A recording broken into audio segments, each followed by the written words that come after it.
fam, that's what they call me. Promise that you'll never be lonely. Salut à toutes et à tous, c'est Erwan Levray. On se retrouve pour cet après-match de la 22e journée de la Ligue 2 BKT. Pour ce match-là entre Le Havre et Rodez qui s'est terminé par un match nul 0-0. Donc voilà, je fais ma réaction à chaud juste après ce match. Je ne l'ai jamais fait, c'est tout simplement parce que je n'ai pas le temps de la sortir demain ou même de tourner la vidéo demain. C'est simplement voilà que j'ai pas le temps et c'est pour ça que j'ai décidé de directement la tourner après ce match-là à chaud, à critique à chaud. Alors je sais pas si c'est bon de le faire à chaud comme ça, un petit peu avec les énervements, les agacements, mais en tout cas je vais essayer de faire du mieux que possible. Cette vidéo est en partenariat avec Actu, votre site 100% Silmarine. Je vous invite vraiment à aller visiter le site web d'Actu, c'est vraiment très très sympa. Et nous on est parti pour cet après-match. Alors c'est parti pour le bref de la rencontre. Alors il n'y a pas beaucoup de choses à dire dans le bref de la rencontre, et notamment sur la première période où il y a eu quand même très très peu d'occasions, mis à part une retournée acrobatique, il me semble c'était de Nabil Alioui, si je ne raconte pas de bêtises, qui a failli la mettre dedans, un arrêt du gardien. Mis à part ça, il ne s'est pas passé grand chose, que ce soit du côté ruténois ou du côté havrais, il ne s'est pas passé grand chose en première mi-temps. Par contre c'est monté en puissance quand même en seconde période, pas du côté ruténois qui sont restés assez loin des buts. Voilà, Rodez nous a pas beaucoup inquiété, c'est ce que je m'attendais pas à ce qu'on soit réellement inquiété par cette équipe, avec tout le respect que je dois à Rodez bien évidemment. Le HAC a eu quand même des occasions, alors peut-être pas franches, mais plutôt des occasions, des passes. Voilà, on avait peut-être moyen de remporter ce match, et je suis agacé, je suis assez énervé sur les décisions arbitrales durant ce match.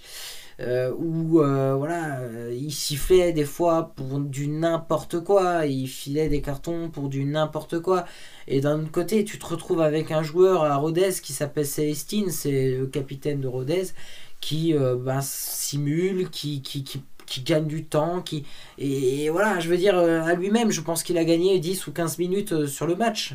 En termes de timing, c'est peut-être abusé de ma part, mais voilà, il a gagné du temps, il a permis à Rodez justement de peut-être potentiellement éviter certaines occasions qui auraient pu être décisives, et voilà, il a permis à son équipe, et l'arbitre a permis aussi à Rodez justement de tenir le match nul 0-0. C'est parti donc pour notre 100% hack. Alors oui, je suis extrêmement déçu parce que je pense qu'il y avait moyen de remporter ce match. Même pas moyen, on devait gagner ce match et on ne l'a pas fait. Alors oui, c'est vrai que je râle sur l'arbitre, je râle sur Célestine, le joueur ruténois, qui pour moi, je suis encore énervé à ce moment-là. Je suis encore énervé de ces décisions, de cette attitude du joueur ruténois. Putain, c'est rageant, c'est rageant, c'est rageant. Surtout, voilà, j'ai la sensation honnêtement qu'on s'est fait voler. Par contre, on est bien d'accord, on n'a pas non plus su avoir les occasions nécessaires pour les mettre au fond. On aurait pu aussi gagner le match, même avec ces décisions-là. C'est vrai que des fois, il y avait des décisions entre joueurs qui n'étaient pas forcément bonnes. Dans le contenu, on ne fait pas un mauvais match. On fait pas un mauvais match. On a fait une bonne entame de match, contrairement à la précédente rencontre. Le contenu est là, mais il faut encore qu'on s'améliore, c'est sur les décisions en attaque. On prend les mauvaises décisions, on vise mal, on est trop maladroit. Enfin, toutes ces choses-là, il va falloir qu'on arrive à les régler.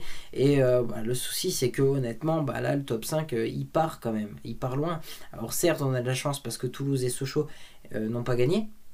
Mais voilà, je veux dire, même s'ils n'ont pas réussi à gagner... ce qui veut dire qu'on garde le même écart qu'eux, et c'est pas l'objectif. L'objectif, c'est de les rattraper. Donc il aurait fallu profiter de leur non-victoire pour les rattraper. Et malheureusement, ce n'est pas le cas, et je suis extrêmement déçu. Je suis extrêmement déçu. Extrêmement déçu parce que quand tu sais que tu as la victoire qui t'échappe, je suis déçu.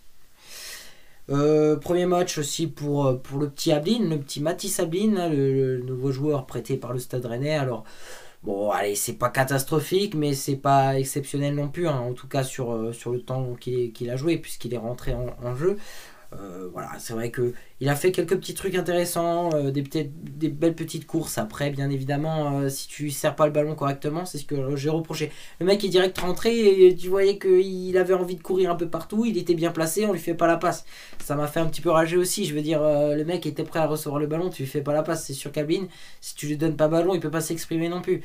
Donc ça m'a un petit peu voilà, ça m'a un petit peu agacé, mais mis à part ça, je pense que je pense que il va monter en puissance et je suis pas inquiet sur Mathis Sablin. De toute manière, voilà, il est là pour progresser. Donc s'il est mauvais avec le hack, il sait très bien qu'avec Rennes, il jouera pas non plus la saison prochaine. Donc lui il le sait, il faut qu'il joue bien avec le hack pour qu'il puisse jouer en Ligue 1 la saison prochaine.